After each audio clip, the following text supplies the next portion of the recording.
Hello दोस्तों, स्वागत है आपका online teaching platform Vashishtha Gurukulam में।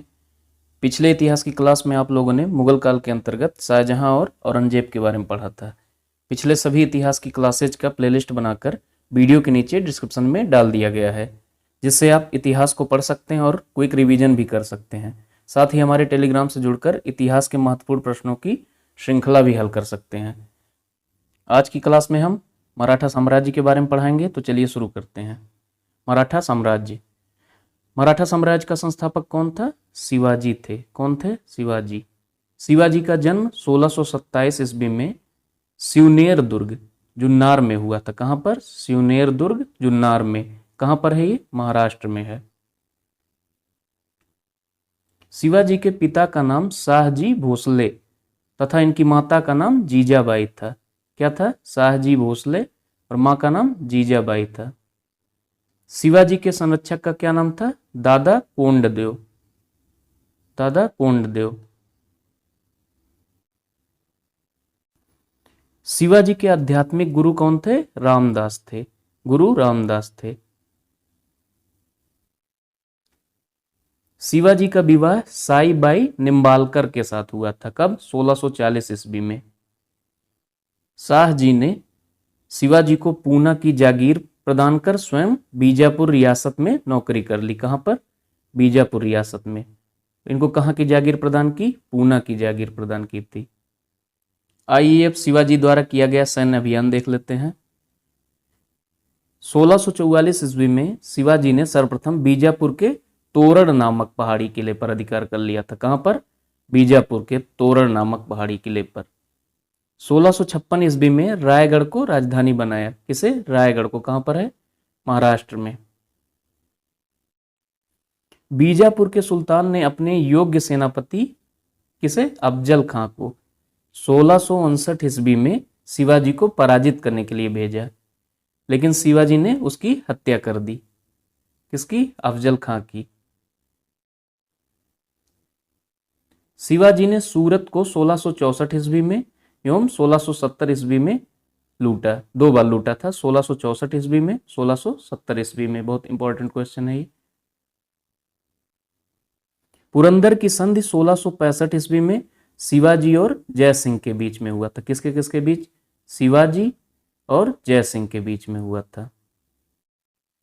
5 जून 1674 ईस्वी को शिवाजी ने रायगढ़ में काशी के प्रसिद्ध विद्वान श्री गंगा भट्ट द्वारा अपना राज्याभिषेक करवाया था। कहां पर? रायगढ़ में। श्री गंगा भट्ट द्वारा। शिवाजी को औरंगजेब ने मई 1666 ईस्वी में जयपुर भवन में कैद कर लिया था। कहां पर? जयपुर भवन में, जहां से वे भाग निकले। शिवाजी की मृत्यु मात्र 53 वर्ष की अवस्था में 1680 ईस्वी में हुई थी। किस सन में? 1680 ईस्वी में। अब आइए शिवाजी का प्रशासन देख लेते हैं। केंद्र में 8 मंत्रियों की परिषद थी, जिसे अष्टप्रधान कहा जाता था। क्या कहा जाता था? अष्टप्रधान। जो इनकी स्थिति होती थी वह सचिवों की तरह होती थी। कौन कौन से थे अष्टप्रधान? आइए देखते हैं। पेशवा राज्य का प्रशासन एवं अर्थव्यवस्था की देखरेख करता था। दूसरा था अमात्य, वित्त मंत्री होता था, यह आय व्यय का लेखा जोखा करता था। तीसरा वाकयानवीस, यह क्या करता था? सूचना, गुप्तचर एवं दरबारी कार्यों का रिकॉर्ड रखता था। कौन? वाकयानवीस। अगला है सचिव या सुरूनवीस या चिटनिस, यह पत्राचार विभागों की देखरेख करता था। सेनापति या सरे नौवत, यह सेना का नेतृत्व करता था। कौन? सेनापति या सरे नौबत। दबीर या सुमंत, यह क्या करता था? विदेश विभाग की देखरेख करता था। किस विभाग की? विदेश विभाग की। अगला है पंडित राव, यह धार्मिक मामले में छत्रपति को सलाह देता था। न्यायाधीश, यह न्याय विभाग का प्रमुख होता था। मराठा राज्य के अंतर्गत 2 प्रकार के क्षेत्र होते थे। कौन कौन से? स्वराज और मुक्तई। स्वराज क्या होता था? जो क्षेत्र प्रत्यक्षता मराठों के नियंत्रण में होता था, और मुक्तई वह क्षेत्र था जिसमें मराठे चौथ एवं सरदेश मुखी वसूल करते थे। आगे देखते हैं। चौथ एवं सरदेश मुखी जो है वह स्वराज से नहीं लिए जाते थे। किससे? स्वराज से। उन जगहों से लिए जाते थे जहां मुगल या दक्कनी राजाओं का शासन था। कहां कहां से लिए जाते थे? जहां मुगल और दक्कनी राजाओं का शासन था। अब चौथ और सरदेश मुखी होता क्या था? चौथ एक प्रकार का मराठा कर था। क्या था? मराठा कर था, जिसमें संबंधित राज्य को अपने भूभाग का 25% देना होता था, जो मराठों के उस क्षेत्र पर आक्रमण नहीं करने के लिए दिया जाता। सरदेश मुखी क्या होता था? छत्रपति महाराष्ट्र क्षेत्र का सरदेश मुख होने के नाते विजित क्षेत्र से उसके कुल राजस्व का 10% सरदेश मुखी के रूप में प्राप्त करता था। कितना? 10% राजस्व का सरदेश मुखी के रूप में लेता था। शिवाजी के बाद उनका उत्तराधिकारी कौन हुआ? आइए इसे देख लेते हैं। शिवाजी का उत्तराधिकारी संभाजी हुए। कौन? संभाजी। संभाजी ने उज्जैन के हिंदी एवं संस्कृत के प्रकांड विद्वान कौन? कवि कलश को अपना सलाहकार नियुक्त किया। संभाजी के बाद 1689 ईस्वी में राजाराम को नए छत्रपति के रूप में राज्याभिषेक किया गया। किसे? राजाराम को। राजाराम मुगलों से संघर्ष करता हुआ 1700 ईस्वी में मारा गया। इसकी जब मृत्यु हो गई तो उसके बाद इसकी जो पत्नी थी ताराबाई, उसने अपने 4 वर्षीय पुत्र शिवाजी द्वितीय को राज्याभिषेक कराकर मराठा साम्राज्य की वास्तविक संरक्षिका बन गई। कौन? ताराबाई। 1707 ईस्वी में औरंगजेब की मृत्यु के बाद संभाजी के पुत्र साहू मुगल शिविर से महाराष्ट्र आया। साहू एवं ताराबाई में 1707 ईस्वी में खेड़ा का युद्ध हुआ। कौन सा युद्ध? खेड़ा का युद्ध हुआ था, जिसमें साहू विजयी हुआ। 1708 ईस्वी में साहू ने अपना राज्याभिषेक कहां पर करवाया? सतारा में। 1713 ईस्वी में साहू ने बालाजी विश्वनाथ को पेशवा बनाया। किसे? बालाजी विश्वनाथ को। बालाजी विश्वनाथ की मृत्यु 1720 ईस्वी में हो गई। इसके बाद पेशवा कौन बना? बाजीराव प्रथम। दिल्ली पर आक्रमण करने वाला प्रथम पेशवा बाजीराव प्रथम था। कौन था? बाजीराव प्रथम। 1740 ईस्वी में बाजीराव प्रथम की मृत्यु हो गई। उसके बाद अगला पेशवा कौन बना? बालाजी बाजीराव। कौन बना था? बालाजी बाजीराव। बालाजी बाजीराव को नाना साहब के नाम से भी जाना जाता है। किस नाम से? नाना साहब के नाम से। बालाजी बाजीराव के समय में ही पानीपत का तीसरा युद्ध कब हुआ था? 14 जनवरी 1761 में, जिसमें मराठों की हार हुई। माधवराव नारायण प्रथम 1761 ईस्वी में पेशवा बना।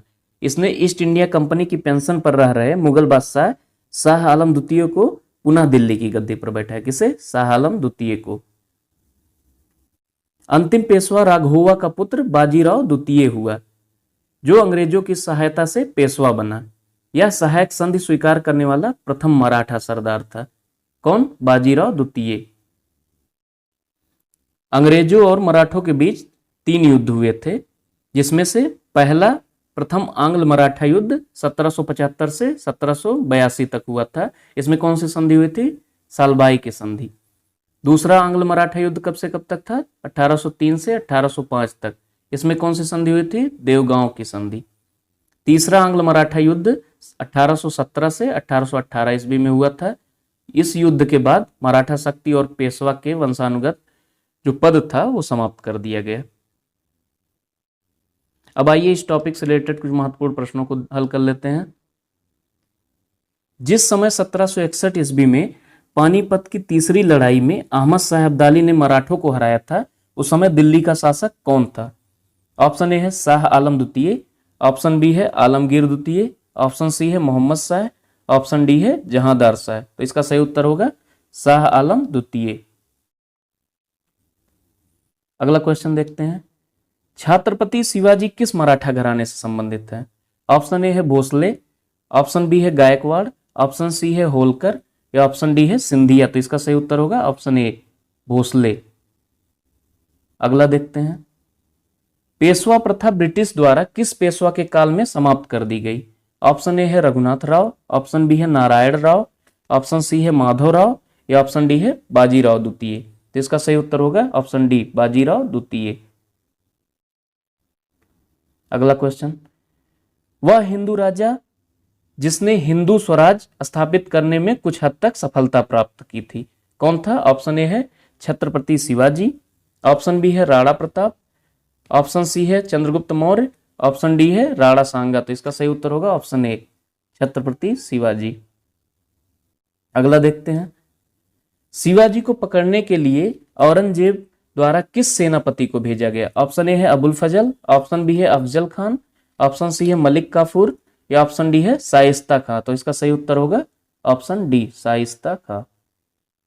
अगला क्वेश्चन देखते हैं, निम्नलिखित में से कौन संत शिवाजी के समकालीन था? ऑप्शन ए है तुकाराम, ऑप्शन बी है चैतन्य, ऑप्शन सी है नामदेव या ऑप्शन डी है शंकराचार्य। तो इसका सही उत्तर होगा ऑप्शन ए, तुकाराम। अगला देखते हैं, निम्न में से किसके शासनकाल में मुगलों और मराठों के बीच द्वंद्व प्रारंभ हुआ?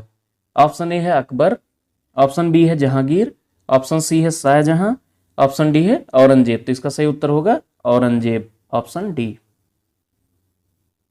अगला क्वेश्चन देखते हैं, पुरंदर की संधि कब हुई थी? ऑप्शन ए है 1665 में, ऑप्शन बी है 1666 में, ऑप्शन सी है 1670 में, ऑप्शन डी है 1680 में। तो इसका सही उत्तर होगा ऑप्शन ए, 1665 ईस्वी में। दोस्तों, इतिहास की अगली कड़ी में हम मॉडर्न इंडिया के विषय में जानेंगे। आप अगले वीडियो को जरूर देखिएगा। इस वीडियो को लाइक करें और ज़्यादा से ज़्यादा शेयर करें ताकि और भी विद्यार्थियों को इसका लाभ मिल सके। चैनल को सब्सक्राइब कर लें ताकि अगला वीडियो आप तक तुरंत पहुंच सके। धन्यवाद।